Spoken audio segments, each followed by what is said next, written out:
If you're a commercial GC and billing issues are causing cash flow issues, they're causing constraints on your projects and your deliverables, then this video is going to be for you. I'm going to be walking you through a billing process setup within a system to massively improve cash flow for both change orders and for projects. By the way, if you're a commercial GC doing between $10 to $50 million a year in revenue and you would like systems like this to improve the profitability of your projects, check out the link in the description below. Anyway, as you can see here, I'm inside of a system. This system is actually called Monday.com. Okay. Now, as I'm sure you probably know, you have change orders that come in. Change orders need to be approved and then they need to be billed for and then they need to be attributed to a project. You also have project billing as well, whether that's milestones per project, deliverables per project, and an array of other things. And in this video, I'm going to be walking you through a billing process that we've set up to manage the invoicing for change orders and also projects to ensure that cash flow is not implicated or there are no cash flow issues associated with change orders or projects, meaning nothing gets forgotten.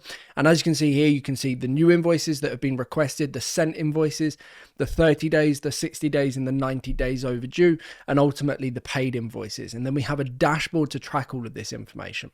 So I'm firstly going to head over to my change orders board. This is kind of where everything starts, right? You have change orders come in. We have a form set up for people to request change orders.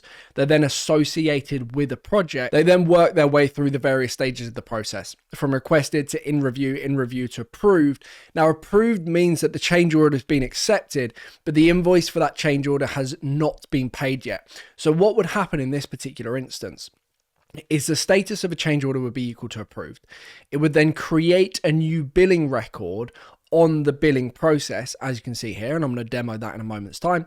And then ultimately, once the invoice is marked as paid for that particular change order, then the status of the change order would update from approved to billed, meaning that it's actually been paid for. So we have multiple means of tracking the progress of the change orders through this system here, which is very, very helpful to ensure that firstly, change orders are not forgotten and you're not eating the cost of those change orders and they're not coming off your project profit, but also that the cash flow is being managed in accordance with the change orders. So you haven't got cash flow issues, you're not running into cash flow issues for a project around a change order because it's being managed in a system. So I'm going to go ahead and add an example change order. So I'll just call this example change order. And then my project reference, I'm just going to add this as an example, 54321. And then I'm going to go ahead and press create change order. So this will populate a new change order record. Alternatively, I could have used a form to do this. You can see here it will then automatically connect to the project based on the project reference number, and also automatically pulls over the project manager responsible for this particular project. They can then manage the change order if needs be. We can then enter a change order value. So let's say in this instance, $250,000. And then we can add a description. We can also upload notes and attachments for the change order, especially if this is a request, because someone's going to have to work through this and see, are we approving this? Are we declining this? What do we think of the change order? Does this make sense? So you can add and upload documents via the form if you would like to. So once the change order has been requested, and let's just imagine that it's been approved, all good to go. So we change the status to approved. This then triggers the billing process. Now, of course, it's a separate process in the sense that the finance team are more likely to manage this. But as you can see here, a new invoice request has now been created. It's pulled over the invoice amount. It's associated with both the project and also the change order, which we can see here. So we know which change order this particular invoice relates to.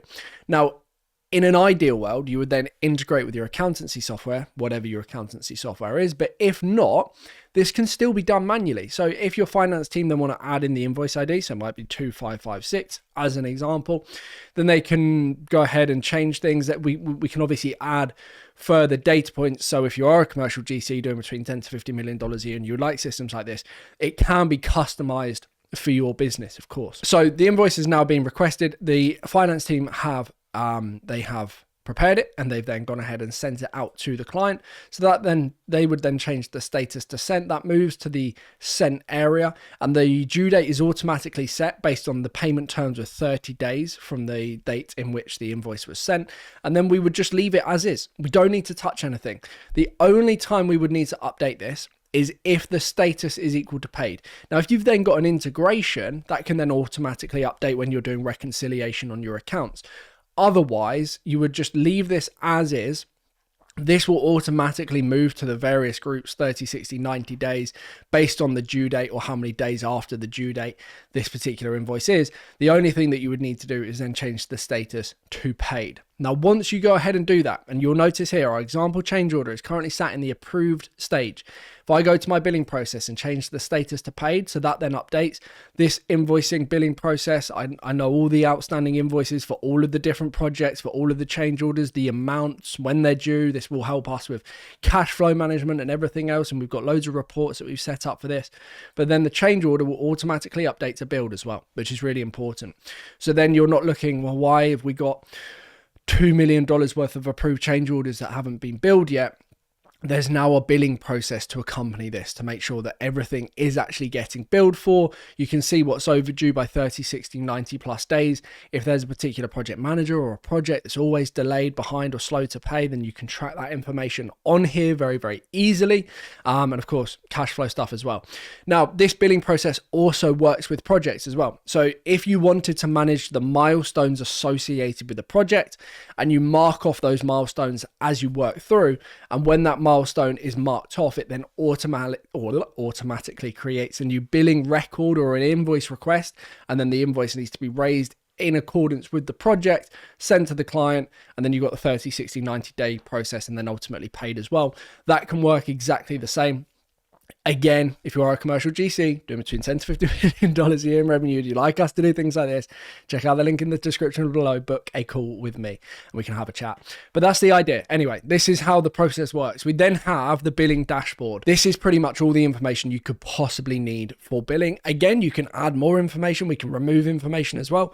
But we can see here, we've got new invoices that are not sent. We've got new invoices not sent by value. So if I then change the status of this, and I'm just going to mess around with this a little bit. So change this to 30 days overdue, that will then update to say that we've got one invoice sent, not paid, value of 250,000. This, and that is one invoice. If I then change this to new invoice requests, this will then show me all the invoices that have not been sent yet but are pending to be sent. I don't know why this isn't updated. Just going to hit refresh. It should then update. So we have new invoices not sent at a value of 250,000. We've then got average time to pay. So across all of our invoices, we can see the average time in which it takes for all of our clients to pay. This metric, obviously, as taking an average, if I then change the status of this, just to give you an example of what this would look like, change the status to paid, and then I'll change the date created to, let's say, the first of the month. So the average time to pay is 22, or at least for this particular record, it's 22. If there are multiple in there, it would then take the average of the TTP, which is time to pay. We would then be able to see the average is 22 days. So again, forecasting for cash flow is really, really important. And that data point there is very, very helpful for that. We've then got 90 plus days overdue amount. So if there are invoices that end up in the 90 days overdue, which is not what anyone really wants, you know, so there's a red zone, you'll be able to see that very, very quickly and easily here. 90 plus days overdue amount, 250,000. So if you're coming to this dashboard every single day, you can just check to see what's going on, and ultimately monitor this to make sure that it doesn't go too high, or if it does, you have the information available to you to make sure that you can get it resolved. And then we've got average time to pay by project as well. So on average, how long is the payment taking per project? So if you've got multiple projects here, so if I change the status to paid, and then we could go ahead and add example another one, and we can connect this one to, let's say, this change order. I'm just trying to think. I want to connect it to a different project. There you go, that's project number 2. Let's say date created was the 6th, and then the date paid was 25th. Just as an example, you see here we've got 19 and 22. So those are our two different, and I'll just enter in, let's say, 400k.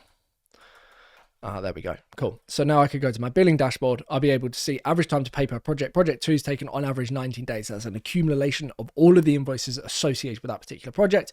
And then you've got the same for project number 1 as well. You've also got average time to pay would change based on the average of all of the invoices, like I've mentioned. But this is an extremely important data point, average time to pay by project, because you might find that there's one project that's taken way longer to pay. So you can then get on top of that, find out what's going on. We also then have the same by outstanding invoices by PM and invoices by project as well. So if I change both of these to, let's say, just move these into the different groups. I appreciate I'm messing around with the data here. The idea being that this will show me the project managers with the largest or lowest amount that's overdue or outstanding invoices. So if you find that you've got a PM, that there's loads of invoices that are outstanding, you can find out what's going on. You know who to talk to get that issue resolved. Same with projects as well. Again, project managers and projects, very, very similar. We've then got average time to pay by project manager. So on average, how long does it take for invoices to be paid for that particular project manager? So I can see all of the invoices associated with me, or all of the projects associated with me, and the invoices associated are taking 22 days, whereas Alex is 19. Now, these are pretty normal numbers, but if there's, again, an outlier, you can ask, what are they doing with these projects? What's causing so many issues? And then we got invoice value by status. So we can see the status of all of the invoices, excluding paid, and what's going on with each of those, and the status, how much is in each status. So I can see we've got 400,000 in 60 days overdue. We've got 250,000 in 30 days overdue. Again, this is a helpful metric, and many more can be added. Many more. We can implement like cash flow tracking and things like that for the system as well. We can implement a lot of different things for the reporting function. But the billing process is super important because it allows us to keep tabs on when money is coming into the business and the status of money that's meant to be coming into the business, triggered both by change orders and milestones associated with the project. So yeah, that's pretty much everything that I wanted to show you in this video. If you're a commercial GC doing between $10 to $50 million a year in revenue, and you would like systems like this to improve the profitability of your projects, check out the link in the description below. Book a call with me and we will come up with a plan of action on how we can help. Hopefully this video has been somewhat helpful. There are many more on my channel just like this, explaining how to do things for commercial GCs. Check out the various other videos and I'll see you soon. Goodbye.